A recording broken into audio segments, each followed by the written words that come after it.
everyone, welcome to episode 16 of Two Friendless Friends.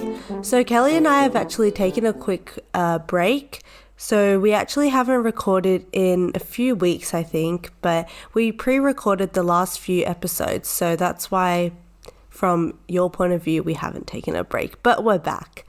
And today we're going to do an episode on unethical business practices.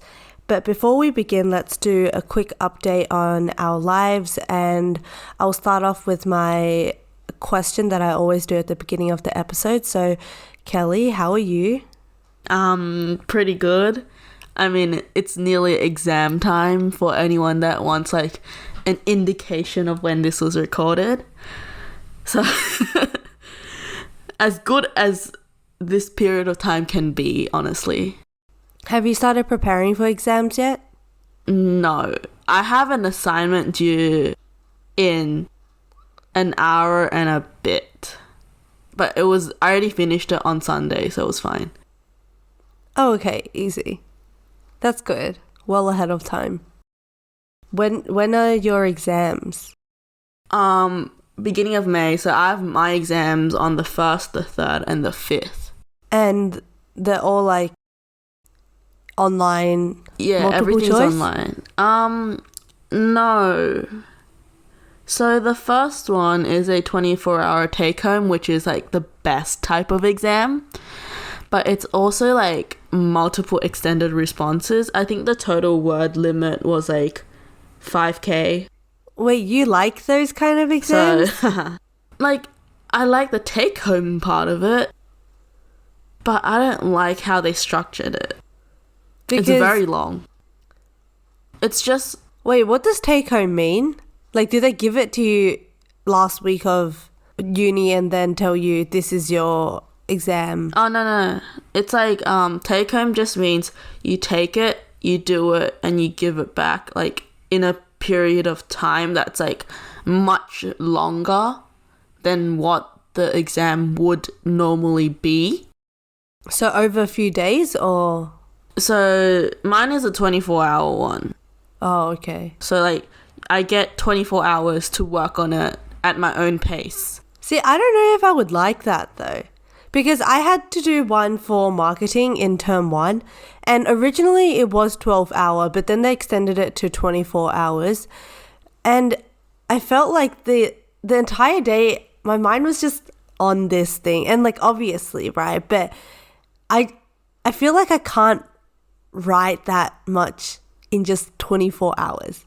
Usually whenever I'm writing something, and I feel like with most people too, you spread it out with over a few days, right? So like, yeah, like it's like, but I sound very weird right now. But basically it's kind of like, you know how an essay hand in you would spend multiple days, and then exam it's like just straight up write it, but the expectations for both are very, very different. Because like something that's an assignment that's like given to you 2 weeks beforehand, they would kind of make sure that to check more on stuff about how well presented it is and how kind of neat it is, because you've had that time to kind of make everything pretty and stuff, right? And like make sure you don't have any spelling mistakes. But like in terms of an exam condition kind of essay writing task, they're more expecting like content and analysis than kind of making sure that your writing is like the best kind of looking that it can be, like the best structure, like you're just like writing very well. It's like you're gonna have time to edit in that time, in your exam time, but it's not as extensive. And when marking, I think they do take that into account. Yeah, I guess that's true. But I also think that in high school, the essays that you would write in those 40 minutes, you kind of already know what you're going to write because I guess that's the same with uni. Like, if you were well prepared enough, it would have been easy enough. But I just think that... It's a case for me. Like, okay. It's a case and your response. So it's not really like well prepared, but it's still okay. I did a similar one last term. it was also case and response for business law, and that one was under like a strict time limit. That was a 2-hour time limit for 2 questions, extended response. How many words per question? They didn't say word limit, but I think I wrote too much, apparently, because my friend only wrote like 1.5k total for both, I think, from memory, and I wrote like 2 point something k total. Whoa, really? You wrote like 1k per question. Okay. Seems like... But it was like, it's business law, like, you have to write a lot. There's a lot to discuss. Okay, well, I don't know the course, so I'll just go along with it. Anyway, so is that basically what you've been doing? No, wait. So what have you been doing? Not really. There's been so much. That was just the exam block discussion. Because it's been how long since we last recorded? 2 to 3 weeks minimum. Yeah. Well, like the last time we recorded, I don't think I had my shelf yet. Have I even shown you my shelf? I don't think so. But over the long weekend, I built a shelf with my dad for my room. And like I still haven't like properly cleaned up my room and like put stuff into it because I've been so busy with other stuff. But it exists now. Actually, I've been wanting to get a shelf for my room too, and then turn it into a vanity/desk, but I just can't be bothered right now. And I do have a working cupboard. That sounds weird. But I have a cupboard and it works fine, so I just don't see the point in getting a new one. And I feel like that's a problem that I have with a lot of things. So I got a new phone, right? Very recently, like 2 days ago. And my friend was like, oh, yeah, that's good. Like your old phone was pretty trashy. And it was old, right? But for me, if it works, then like I just don't see the point in getting a new... The point is, for you, in your case, in your position, I would have gotten the phone the moment you spilt water on it. Yeah, but then it started working again. No, but that's still like, it's very risky in that case. Maybe, I don't know about you, but maybe because I store a lot of stuff on my phone, I wouldn't risk it for myself. Oh, like actually I never thought about that. Like all the data being erased. Because like there is the possibility, especially when water goes in, it could mess up in ways that we cannot fix.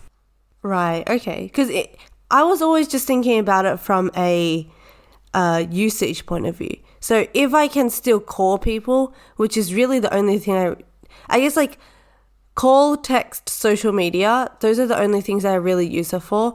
If I can still do those things, then I just don't see the point in getting a new one. Because yes, that old phone wasn't the best in terms of technology and innovation because it's like, it was a Samsung S7. So like the newer phones would have had like better camera, better storage, just everything maybe a bit better. But if it works, I just don't. But you have a significant upgrade now, which would last you for a while as well. But then I also... Wait, what color did you get? Damaged it. I didn't ask. Huh? I damaged my phone. Oh my gosh, I'm so sad. What color did you get? I got gold. Oh. So I'm planning on... Actually, this is a good transition into our episode. So I was thinking of doing something that is possibly slightly unethical. So... Oh, yes. I kind of damaged the phone, right? But because there's a 14-day refund, I was going to go and say, oh, can I just get a refund on this phone? And then... No, they inspect it. Yeah, but like, how well do they inspect it? Very well. Like, are you going to the Apple store? Yeah. Yeah, that won't work out well for you, I think. Unless you get someone that's very lenient about it. But I don't know. How did you damage it? Okay. What if? Is this gonna be like a Flora had a brain fart moment? No. You know, I just won't talk about it. It hasn't been 48 hours yet. So after 48 hours, you'll tell me. No, it actually hurts too much to even like admit to it. So I just will pretend that I don't have a new phone. I don't know. I don't think it's going to work out, but... Wait, this is why you were asking me about my screen protector. No, that happened before I did something. Oh my gosh. I'm so sad. Okay, tell me after, because I can probably think of a solution for you. But, otherwise, we'll keep going. Okay, so let me ask you a question before we actually get into the topic of unethical practices. So my question for this episode is, what is a really weird or kind of irrational pet peeve that you have? I feel like this isn't as irrational as some of my other ones, but it's like, you know, when you give really, really kind of explicit directions and like you're very clear about it, you like specifically tell them like, oh, do this on this line at this point, and they start like talking back to you and like, oh, telling you blah blah blah, and I'm like, I know that your version doesn't work. I've done this before. I know that this will work. So why don't you just listen to me? And like, you know that I know what I'm talking about. But I think people like to see it firsthand that it doesn't work. No, it already didn't work. And I was like telling them a solution that I have because I ran into a very similar problem before. And that solution has worked every single time for everyone else too. And everyone was saying the same exact thing. And this person just wouldn't listen. They kept talking back and saying like, oh, but like this, the forum said this, and like you test it lightly. And I'm like, you test it lightly, meaning that you do test it rather than not testing it at all, which was what this person was doing. I was like very, very angry. I lost all my patience. I just muted myself in that meeting because I would have shouted at that person. See, now I feel bad for them. Everyone in my group was so done at that point because I think we just lost our patience with that person very early on because there were a lot of cases of that person just not meeting deadlines, not meeting expectations that everyone agreed to and everyone set out, and like kind of everyone had the same amount of workload. Or like, this is Turtle, right? Yeah, but like it's not really same amount of workload.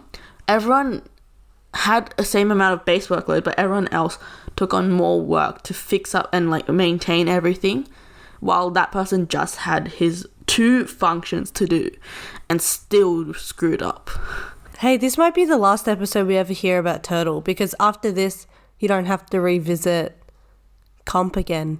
Well, like there will be new stuff later on, but the assignment is due in, well, like now it's 1 hour and 12 minutes. So yeah, it was done anyway. Right. But yeah, it was so frustrating. It's just like some people, they're like... No, I get that. It's not irrational. It's a common pet peeve. It's like when you repeat yourself to the point that you're so sick of yourself. I guess people just have different levels of patience. Yeah, some other guy in my group was like so patient, and I was like, bro, how do you do it? Like he lost it, but he still was able to put on like, he sounded very, very patient over the call, but like behind the scenes he was just like messaging us, but he was so patient. I was like, this guy is basically an angel. Like, how do you not get pissed? But like, what if he did and he just couldn't like he doesn't have the heart to say it. No, yeah, that was it. He was just very, very patient on the outside. Is that being patient? It's like appearing patient. And being able to... Because, like, the way that he talked as well was very, very calm. Like, the entire time. So I was like, bro, how? Because I think, like, if you were listening to it, you could probably tell that my voice was getting very... You could tell I was getting angry. And I was getting pissed and annoyed. Because the way that I talked, I could tell that it was changing from the beginning of the call towards, like, the middle and then towards the end. Yeah. No, I get that. But you are like that too. Sorry? I feel like you also manage to sound not even sound, you just don't get angry at people. Yeah, but see, that's why I understand where you're coming from, but I can't necessarily relate to it. So, as in, like, sometimes I can. You know, like, there has been situations where, like, communication just somehow disappears down the drain. I don't know how, but I can't think of a specific scenario. But also, I feel like I'm that person that doesn't understand things. No, but I feel like when you're given very specific instructions, you just follow them and you try it out for yourself to see if it works, rather than, like, immediately arguing back before even checking. So is it that you get pissed about people not understanding, or people just not listening and, like, taking on your advice? It's like just not listening. Understanding I can get, because, like, I've taught younger kids before, and, like, if they let me know that they don't understand what I'm explaining, I'll try to think of a different way to explain it to them. But, like, if they straight up just don't take my advice, keep making the same mistakes, I just get angry and refuse to mark their work. Little kids, though? Yes. And that is why. Sometimes I do get angry at I don't show that I'm angry, but, like, I get frustrated when I'm teaching because... And I know it's not their fault because, like, it's really up to me to make them understand. Yeah, understanding or, like, is someone the harder part, but listening is kind of up to them, in a sense. Understanding isn't really up to them, so, like, we can't really get angry at them. It's just frustrating when, like, you can't think of a new way to explain something and they still don't get it. Yeah. My maths teacher, I was really convinced that she would get angry at me because I remember she was explaining something once and I just wasn't understanding it. I think it was something to do with the tan graphs, actually, now that I think about it. So she was explaining it and then I was like, oh, I actually don't understand. And then I thought she would be like, she would actually get angry at me. But then she said, I'll take this home and think of another explanation. And it was just like a light bulb moment. Like, this is what teachers should do. Yeah, that is what teachers are meant to do. Like, just keep trying to find ways to help their students. But it's just like when the students aren't willing to learn and they're not willing to kind of improve. Because I think this happens more in, like, when students have always been, like, kind of at the top of their own classes at school. And, like, they've always been told that they're correct. It's harder for them to take criticism. Yeah, maybe they pride themselves on it, always being right. I feel like I'm talking too much about this, but, so back... Oh, you never did selective trial tests, but basically... Imagine the scenario where, like, you're just doing trial tests and you keep getting high marks on your writing, right? Like, the marker keeps giving you pretty good marks. But then some marker comes along and tells you that your writing sucks. How would you feel? I feel like I'd blame the other marker. Because it's like, it doesn't make sense if I've been doing the same thing over and over, getting good marks consistently, a new marker comes in, I suddenly get a bad mark. It just doesn't fit this pattern. Which marker would you blame? The new one.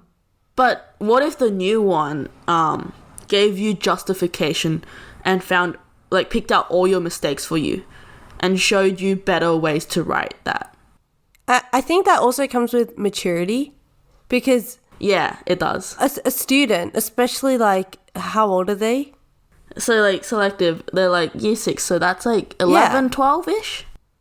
Do you expect them to really think about it like that?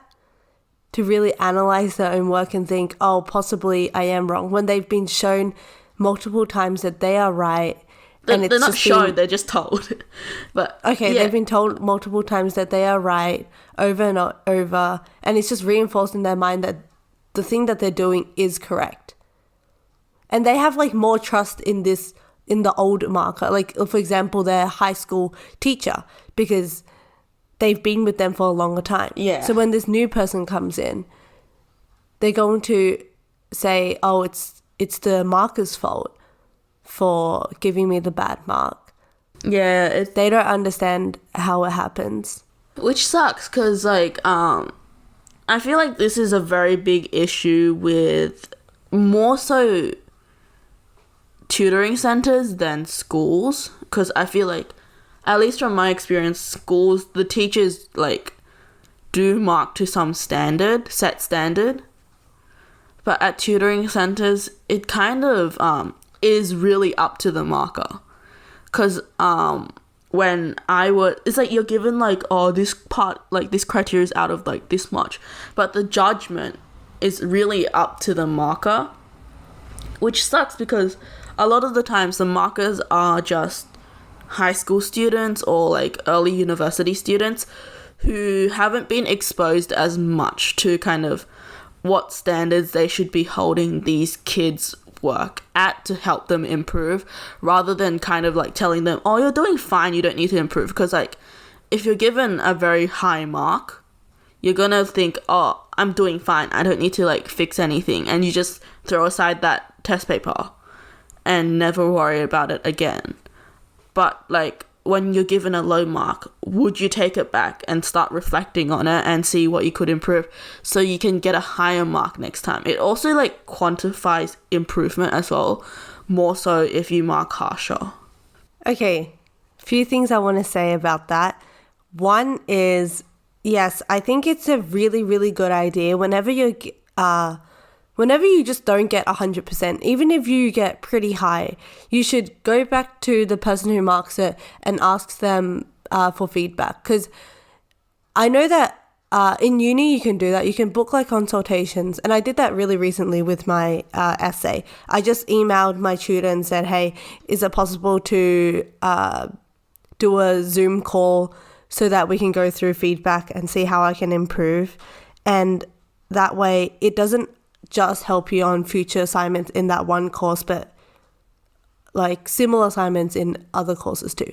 And second point is, we kind of touched on this when we did our episode on, is can art be judged objectively? I think that was the title. But yeah, like when there's subjective work like English, creative writing, there should be a marking criteria always, so that even though there's different markers, they all kind of have the same standard, even though they have different styles of writing. Yeah. So it just kind of... So that's just like an issue with the tutoring system, especially. Like, I don't want to like say, oh, all tutoring places are bad, but there are some out there that I have seen, I've gone to and I've worked at, where the standards don't match up to what they're trying to test. Because like, I just remember when I was doing trial tests, my writing was never my strongest subject, right? And it still isn't, but I kept getting really high marks. So my parents were like, oh, Kelly's doing fine, she's gonna do fine. And it's out of 20. Guess what mark I got in the actual selective? 15. 11. Oh. I was averaging 18s and 19s at trial test. So like, it's like, you gotta make sure that the standards that, especially for markers, that the standards you're holding the students to are true to what you're trying to test them for. I think we should move on. Well, yeah, but I wasn't going to just say, I think, okay, you know. But yeah, that was like literally the main message. And I think I have a lot to talk about in the next bit anyway, so we should be moving on. So back to what Flora said at the beginning, we're going to talk about ethical practices in business. And I think this also like encounters sustainability, which is a very big topic in fashion right now too. So Flora, what was your slightly unethical idea? Really? Oh. Are we gonna dive right into that? Okay. Oh my god, what if like I actually get like they trace up this video? Okay. So what if within the 14 days of refund, I go refund it and buy a new one? And buy a new one. Here's the thing. And tell them I'm only refunding it because I just don't like it. And like go to another store to buy Here's it. the thing. First of all, I personally will it work? Wouldn't do that because like I'll just try and get it fixed. I don't know what the damage is. But otherwise, honestly, if it's the worker that misses the damage when assessing the refund, they screwed up. Yeah. So there's like two sides to it. It's like, first of all, like how would you feel in the long term if you actually did that? I don't think I would have any. Are you sure? Yeah. Because I feel like if you if I put myself in your shoes knowing you, I feel like the moral consequences would eat you up like real quick. Because you're going to start thinking about like, oh, what if that employee got fired because of me? What if that employee like had to sacrifice their pay? Oh my god, I didn't think about that. No need to bring that part up. I'm just trying to tell you like the consequences in your own brain will eat you up before any other consequences would. I feel like it wouldn't, honestly. And you know what else? But knowing you, highly controversial is actually, okay, I also saw this on TikTok, so maybe it isn't that controversial, but like, never mess with small businesses. But when it's a big business that exploits employees and there's like billionaires working at the top who just take all your money, then I'm not going to finish the sentence. Also, governments too can fall into that category. And I'm not saying anything, but I am saying something, but I won't actually say it. And then what was your point? What was the point? My point is, Apple is a big company. And they can take the hit from like one little phone. Okay, you know what? Let's just move on. Okay? I don't like talking about my damaged phone. It hasn't been 2 days yet. It's okay. Don't mind me just continuously rubbing it hurts. in. Fine. But here's the thing. So recently, I got a Casetify case, right? We're not sponsored. We're not big enough to get sponsors. But I got a Casetify case, and it's pretty expensive. I'll just say that. It was like $50. Originally like 90, but like it was on sale and then I had some discount code or something. But if I go on AliExpress, I could find the exact same case for $2 with the exact same design. But here's the thing. Quality and also like integrity in terms of like the design is owned by some artist that Casetify has actually like acquired instead of like a random company in China kind of printing. That's true. Right?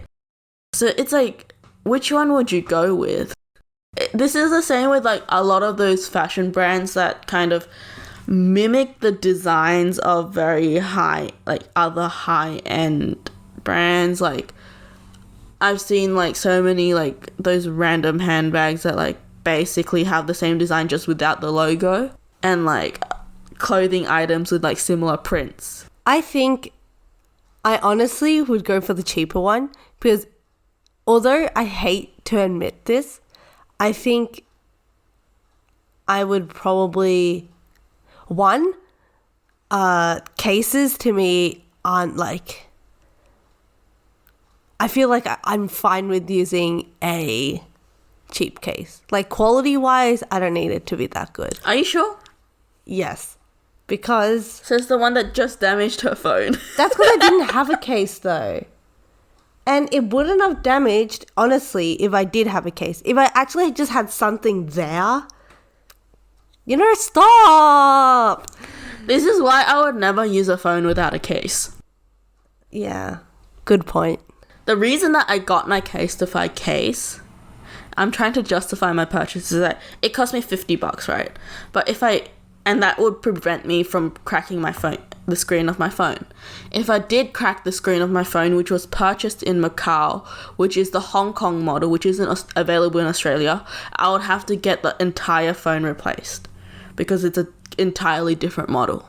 So like, it's cheaper for me to just buy the case for $50. That like is very, very protective. See, $50 case, like that's fine, right? And you aren't just paying for the quality, you're also paying for the protection and like... Yeah. Plus the intellectual property too of the people who designed it. And yes, like it's unethical for a cheap, a Chinese, or not even just Chinese, it's like the developing countries who just steal the designs and then create it into their own thing. And sometimes they match the quality. I feel like it's not even like... It's not even just like Chinese. Like, I don't want to like kind of hit at specific brands, but there are so many brands now releasing kind of... I think this is more in like the handbags world, but like I see so many designs and I'm like, that is literally just that very high-end bag remade without the logo for a cheaper price, lower quality. And I don't know how I feel about that. I think there's a very fine line between inspiration and just copying. So I feel like when you think about this, you think about like fashion. Whereas for me, just guess, what would I think about when I'm thinking about like... Makeup.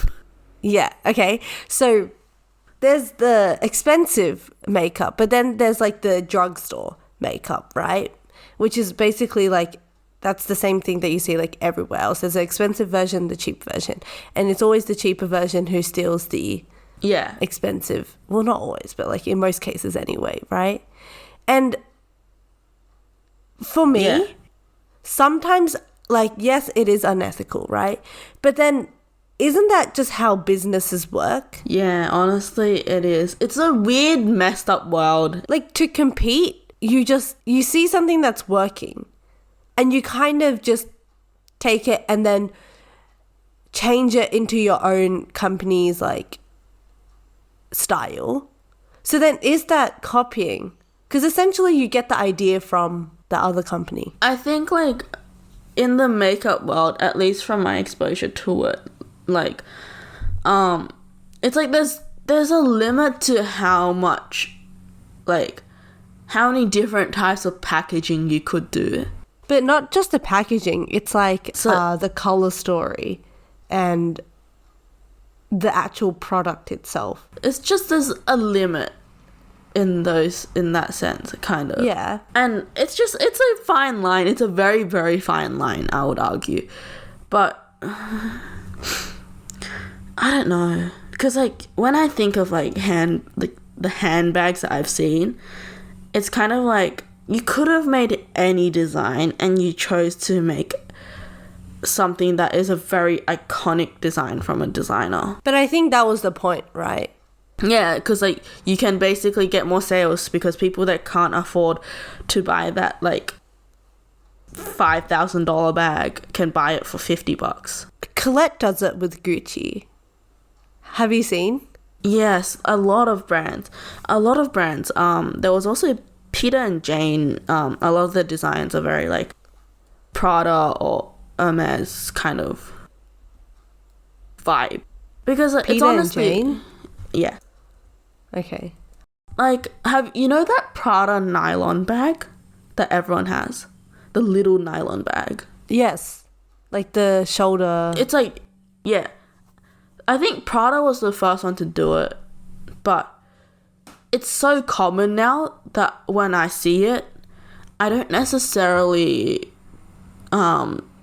correlate it with Prada. And I don't know how I feel about that. I think there's a part of it that laws prevent it to an extent, right? Like you can buy. Yeah, to an extent. It's like, I think the extent is putting the logo on the bag, like mimicking the logo of the brand as well. We did a whole topic on intellectual property, patents, and like copyright in management, right? And yeah, I did that in business law as well. It just doesn't make sense to me why you have to pay to get rights to your own work. And have you ever... It's like, no, it's not really rights to your own work. It's rights that like protect your work, isn't it? Like, well, no one else can copy. Yes, but also rights to your own work in terms of the music industry and Taylor Swift, because I don't know if you know, but she has to re-record all her albums because her old albums now belong to someone else, even though she wrote the songs. And that to me is very unethical. It's like there's really weird laws out there, and there's really weird business practices as well. So like, you know how like I feel like there was a period when everyone was getting ads about drop shipping, like, oh, how easy it is. No, but I don't know why on YouTube there's always this ad, like, you know, those really poorly filmed ads that are like, oh, so you can also make $10,000 a week by joining my course, and where I teach you how to like set up your business and everything, and like work like from Skillshare? home. No, not Skillshare. Not Skillshare, but like it's very Skillshare is a proper thing, but it's like random people that like you don't know, and like there's this very common one where like the guy goes like, oh, I'm also verified on Instagram, and like I'm like, why do you need to tell people that? I'm very what on Instagram? Verified on Instagram, like with the tick. Oh. It's like trying to make himself seem legit, and I'm like, if you're legit, you don't need to tell people that you're legit. Oh my gosh, yeah, I was about to say that. Yeah, it's like really weird, but there's been a very big increase in like those kind of ads that I've seen, where like people are like, oh, so I found this product for $3, for example, $3.50, and I managed to sell it here for $18, and like I've managed to make like 10K a month or something like that. Oh like, yeah, without actually, doing much work. I feel like those ads have been rolling around a lot more now. I did actually. So someone, I saw an ad recently about Depop, and it was a girl who, not an ad, it was just a video, and it was a girl who would go thrifting and then style it herself. She didn't really do anything to the clothes. She just like took nice pictures with it, styled it nicely, and then resold it on Depop and made a lot of money.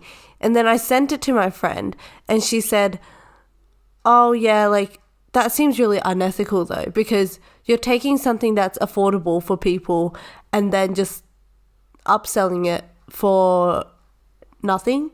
I mean, like, you're not increasing the value at all. Like, she increased the value of it. But like, it's like the work that you put in when you go thrifting to find the specific items that are trendy right now.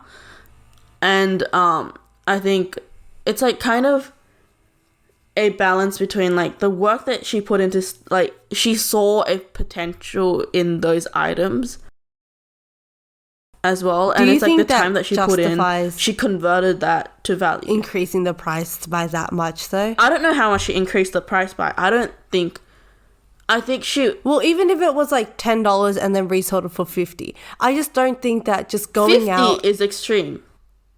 Okay, well, I don't know. I made up those numbers. Let's just say like $10 and then she sold it for like $25. That's reasonable because it depends on like the actual value of the item itself, because I don't think the price that she paid at thrift stores will indicate the value of the item. But she added value by styling it and showing people that it's good, and people pay for the convenience of not having to go and sift through old clothes themselves to find those pieces, in a sense. Like, it's the same with drop shipping. Like, on the level of just the markup itself, it's like you're paying for the convenience. Because I do understand that ordering from a lot of sites like AliExpress, which I have done, it's like you pay the price where like your items don't arrive that quickly. It takes ages. It sometimes doesn't match. It's not necessarily, you don't always get what you're promised by the site. And by paying the extra price to the dropshipper, you're bypassing that kind of, I don't know what to call it, but you're kind of saving yourself time and you're paying for that convenience in a sense. But at the same time, I don't know how to feel about dropshipping, because it's also like supporting these manufacturers that are copying like designer brands and like copying other people's kind of designs, not necessarily just from designer brands. So like it's a weird balance. Okay, actually, do you think it's possible to become millionaire/billionaire, like an entrepreneur, by following ethical practices? Well, like from what I've seen, no. I don't think like, so either. Has Elon Musk done anything bad other than his controversial naming of his child? Which is pronounced what? Actually, his wife and him had a different pronunciation when they talked about it. Yeah, and like it's like it can't be registered in some states or something because it uses special characters and stuff. Oh, that's interesting. I don't know too much about him, but I'm thinking like Jeff Bezos. Yeah, like if you're thinking like Google, like yeah, like Steve Jobs was known as Facebook. It's like all of them. There's like you can probably find something that they did. Yeah, that the company did. Like it's really hard on like when you're talking about the scale of their company. I don't know. But it's like everyone has like that's at the top has somewhat benefited from something that's exactly unethical. They've all benefited from something that's unethical. Everyone in the world. Well, like not really. Okay, actually, yes. But like a lot of people have benefited from unethical things. It could be just like unsustainable practices. Like choosing to go for a supplier that you know probably treats their workers really bad, doesn't let them, you know, like you've heard the horror stories, right? Choosing that supplier over one that actually pays well, treats their workers right, and just so that they can get cheaper prices. From a purely business perspective, it's like you try to minimize the cost. Yeah. So like I and that's see how the you justification. become richer. Yeah, because it's like the hustle kind of, which like which is like questionable. But there's also like big companies that can like probably properly afford to become sustainable, or at least like try. And it's weird because like, you know, Reformation, the very sustainable like they're like their market is like they're sustainable and very high quality. Which Reformation? It's like American, but basically it's so expensive. Like, yeah, exactly. Everything that is marketed as very sustainable and like is truly sustainable is so expensive. And then when you're given the choice between that versus another product, And usually it's expensive, not necessarily because of the actual like quality of the product, but because of the sustainable practices, right? It's going to be more expensive, and then the consumers, most people are going to go for ones that are just cheaper. Because most people can't afford the sustainable product. Like, exactly. If you can afford it, I'd say like buy it. Like if it's sustainable and you can afford it, buy it. And if you can't, then no one has the right to shame you for like, not being able to buy a $200 pair of jeans because you can't afford to, like, because it's not sustainable. Like, you're not being sustainable by not spending $200 on one pair of jeans. I also think that people don't feel much guilt about buying from a unethical brand. I mean, I know that don't really either. Like, for example... Yeah, I definitely don't, which is an issue. Because, like, there's such a big gap between me, the purchaser, and people actually being exploited. Yeah, because you don't feel the direct consequences. Like, with global warming and stuff like that, I think we're all aware of it. We all don't want it to happen. But the level at which our, like, human instinct is willing to, like, help out is limited because we're not, like, 100% directly affected by it. It's not like our houses are sinking underwater. Yeah, exactly. So until it actually directly affects us, which is too late. But yeah, it's like until something directly affects the individual, they're not as willing to act on it. Yeah, because it's just stories that they're hearing. Yeah. Okay, well, I want to turn this a bit personal now. Have you ever worked for a company that has done something unethical or treated you wrong? I have. Which company was this? The one I just quit. Oh, okay, right. They were paying their markers like very low. Most of them quit as well, because on the last day I saw that my boss had to like mark most of the things herself, which I'm like, sucks to be you. This is why you should be willing to pay more money. But yeah, severely underpaying to, like, for me at least, I was being paid minimum, but it was just not enough for the work I was putting in. And because you had to do a lot out of work too. Like, yeah, and home. It just couldn't compare with a lot of other places. And also, like, I just wasn't happy with the quality of the work. The quality of the work? Like, the quality of the materials that were being given to the students. Oh, right, yeah, the resources. The issue is so many parents out there, they're not as aware of this kind of stuff because they personally don't really know how to tutor their own kids. So they would leave it to the hands of a tutor who may or may not be good. Yeah, and like, I guess one of the reasons why a lot of parents put their kids in tutoring centers is because they don't have the time to teach their own kid. I know that like in a lot of immigrant parents positions as well, they just don't have the ability as well. So like, even if and the patience the patience I think like also like if you're teaching your own kid, it's really hard when they're younger because they're less likely to listen. Because kids just listen to strangers more for some random reason. It's true though. Yeah. And it's just an issue because so many parents aren't really aware of like how to check on their kids' results as well. And like they don't actually know what's happening. They're just trusting the tutoring center.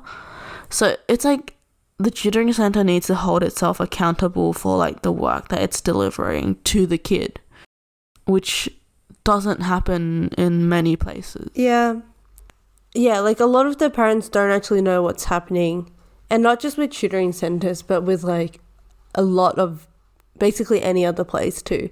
Like, you don't really see what happens behind the scenes. You don't see how the managers treat their employees. You just keep going back for the product itself or like the service, right? Yeah. And you don't know what like they're paying for that product. There's like that big gap. So I work at a place now, which I have mentioned before, but like, you know, in case you forgot, I just won't say it. But I'm 90% convinced that I'm being underpaid. You are? Because I don't even get like what is it called? Weekend. The minimum wage. Yeah. So I'm being paid $19.50 per hour. And let's just pretend this was legal, right? I'm only working there for like 3 hours. And then it takes me like 40 minutes to travel there because public transport. But I just don't think that it's worth it. So I'm trying to look for new jobs anyway. But I'm gonna look for another job once exams are over. And it's like, if you're not going to, if you're at least, okay, so I guess meeting the minimum is what every company should do, right? And then if you want to be like ethical and good, then you pay above the minimum. So let's say that right now you're just a legal company doing legal things, right? So you're paying them minimum. So if you're choosing to pay them minimum, then at least treat them right. But I'm not even getting treated right there because he's so angry and impatient, and he just says a lot of things that just shouldn't really be said. And I get that you might be angry because like your employee doesn't know what they're doing. But one, if you don't know what I'm doing, maybe it's because you're not really involved in the training process and you don't know the stage I'm at. And then you just suddenly come in and say, oh, like, how come you don't know this? How come you don't know this? And then he said to me the other day, I'm going to embarrass you in front of the patients if you don't know your stuff. Which... That's messed up. Like, what? Excuse me? No, at that moment, I would have just left. And I hate that I have to be put in this position now. And I have to bring up the conversation about pay. Because I think most people can agree that conversation is really uncomfortable to talk about. Or maybe that's just me. I don't know. No, it's the same for everyone. Because, like, when money is involved, it's very hard to have a conversation and be like, I deserve more. And also have them accept that, because that's the conversation I tried to start, but then my boss was like, oh, okay, thank you for letting me know, bye-bye. Wait, really? Yeah, that was it. Like, I ended up just working for the rest of the term and left after that. Oh, okay. Wait, I didn't know that you actually, like, brought up that conversation. I did. Yeah, it was interesting. But there's also, like, the fact, your case is actually more common than you'd expect. And there's also the case of people being assigned too much work for the hours that they actually need, just are present at work. Oh yeah. It's like, I think this is more when bosses are trying to push the limits, or like bosses aren't that familiar with the business itself and how to run it properly. But it's like being assigned tasks that you think all you see is the end product. So you don't really see kind of the hours of work behind it. And you just go like, oh, do this, do this. And it adds up to hours that are longer than what hours that person needs to work for. Which sucks. Okay, well. So do you think it's okay then for a business to say, oh, make sure you learn about these products in your own time? Because I guess that makes sense. Like, to some extent, it's like materials should be provided, training should be provided, and then it's the employee's responsibility to familiarize themselves with the environment. And like, it's like leeway should be given, some time should be given, practice should be given, because it's not like you can't expect everyone to like immediately go like, oh, I know this is like blah blah blah. It's like you need some level of time to kind of warm yourself up to the environment itself. Anyway, I had a dream last night. because I was... Oh, there This might is- be like background noise because it's rubbish collection day. So if anyone hears anything, yes. Okay. Oh yeah, I had a dream. So Yep. yesterday I had a this was not part of the dream, but yesterday I had a conversation with a friend about like being paid, right? And then it was her that said, "Oh, I think that you actually should be getting higher than that." So I checked the awards, which is also something everyone should do. Like, actually familiarize yourself. If you're in the working field as an employee, just make sure you know your rights, because it's very, very, very common for employers to not know. And I feel like a lot of them they don't know. I don't even think they're doing it on purpose. Or maybe that's just the way that I think. But they probably just don't know what they're doing. A lot of them, like, aren't as aware of, like, it's like they just don't take the time to, like, sift through everything that they need to know and all the practices they need to follow. It's very hard, like, on them too, because they just don't know every single detail, and like sometimes it's like one of those details can come back to bite them. I guess that's why we have HR. Yeah, but places that's why it's kind of risky to work for like small businesses where you don't have that security, yeah, because that's the position I'm in now. And a lot of places pay you in cash, which yes, can be beneficial for you. Honestly, I don't think you're really because losing it's much. like the lack. Yeah, because you're just not tied down as much when you're being paid in cash. It is a problem though when you get older and you want to start taxes. Like borrowing money from the bank, because they will look at your records and see if you have a stable income, and when it's just paid in cash, then Yeah, paid in cash isn't counted as stable. yeah. Anyway, so I had a dream last night. Yes, back to your dream. Because I was so stressed about this. Not stressed. I was more angry. I was like, I hate that I have to be now put in this position where I have to bring up this conversation, because why is this now on me to do? Like, it's always on the employee to bring it up though, because like the employer has no incentive to bring it up, because like they just don't need to pay you as much. Like they get more money. Yeah, and it's like, I hate that I have to be the one to do this now, especially like, why can't you just do the right thing first, so that we all could be fine and moving along with our lives? But no, you just had to go ahead and pay me this little money and then give me 3-hour shifts. And then in those 3-hour shifts, yell at me for doing this and this and this. Okay, so it's like, what am I getting out of this? Sales experience? Nothing. That's the only reason why I'm staying.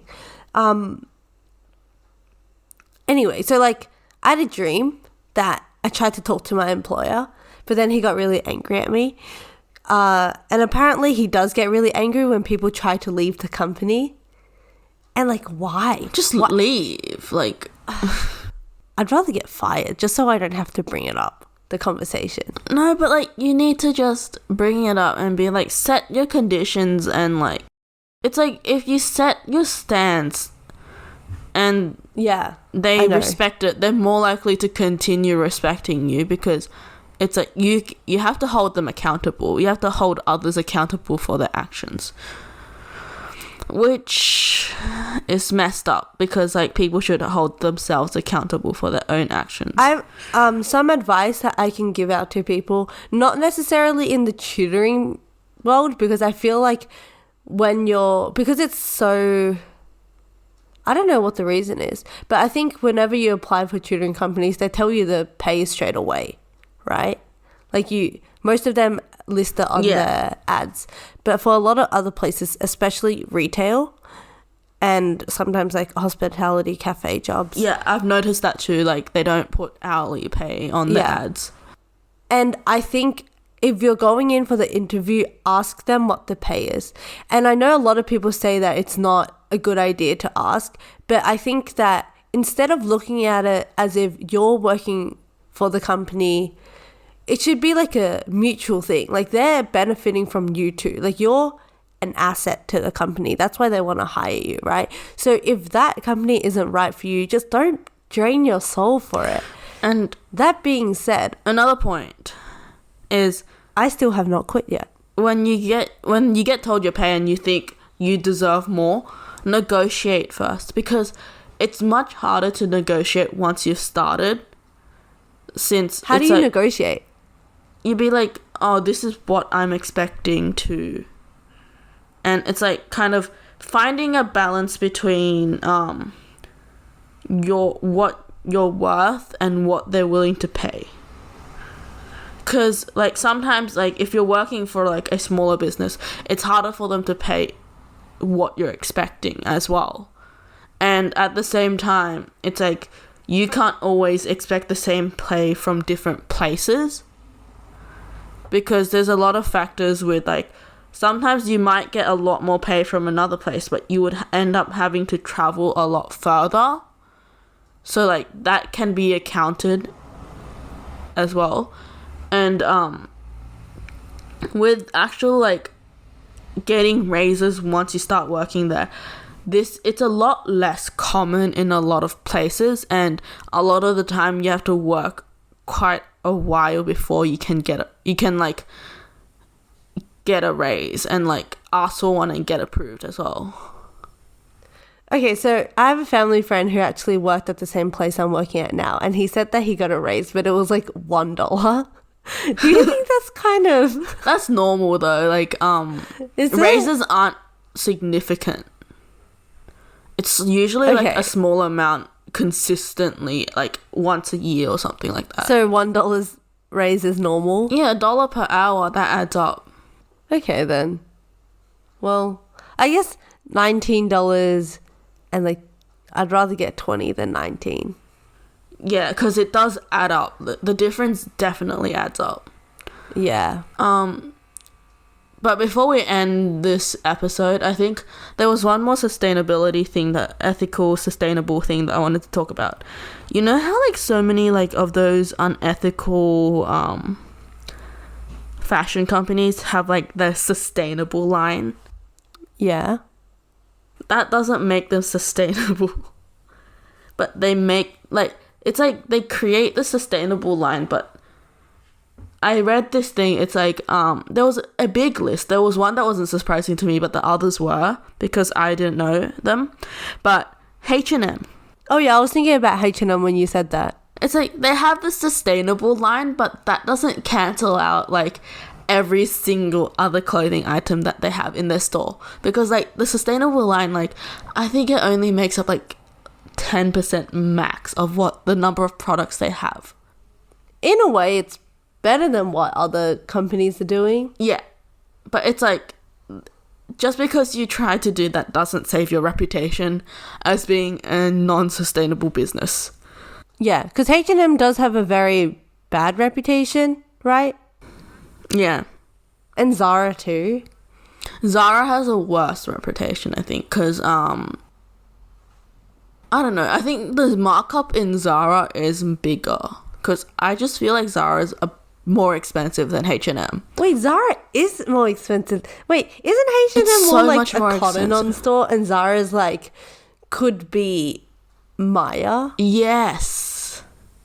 But the thing is, like, I think the sustainability level is very low for Zara, and I'm pretty sure the cost of their products aren't as high. The markup is more significant in Zara than H&M, I think. I mean, fast fashion, right? Yeah, but like it's unavoidable. Like it's so hard for us to just get products that are sustainable and affordable and like at a price point that we are able to pay for. Yeah, because like there will always be the companies who try to compete on price. And I think will always be like money will always be the biggest or like the first factor when you're buying products, for most people anyway. Yeah, because it's like, although maybe we have seen videos of like the factories in China and stuff like that, at the end of the day, it's not directly affecting us or people that we personally know. So there's no way for us to like actually feel the impact completely, which is like just a messed up part of the human brain and like human instinct, I guess. Yeah, and I think the brand itself, like for example Nike, I feel like we've heard about the sweatshops, but because Nike is such a prominent, well-established brand, and it's so trendy too. Like with brands like H&M is less so, but because they're more staples, I think. But like brands like Zara, Nike, they're very trendy. They appeal to like the latest trends in like fashion. So consumers are very what do you call it? Consumers just really want to own those products at a lower price, especially since those products will probably not be trendy in a while. Like they don't want to spend like that much money on it. But like I don't get why Zara is so expensive. Is Zara nice? I had some, like, the quality is not bad. Like, I got some of the stuff on Boxing Day a couple years back, and they're still in perfect condition, and I've worn them quite a bit. So I don't really buy clothes, honestly, so I don't know. I shop way too much. Like, I think we'll end on this note, but I had a package arrive this morning. I think that says a lot about me. Oh, I have one coming tomorrow, actually. I have another one that should be coming soon.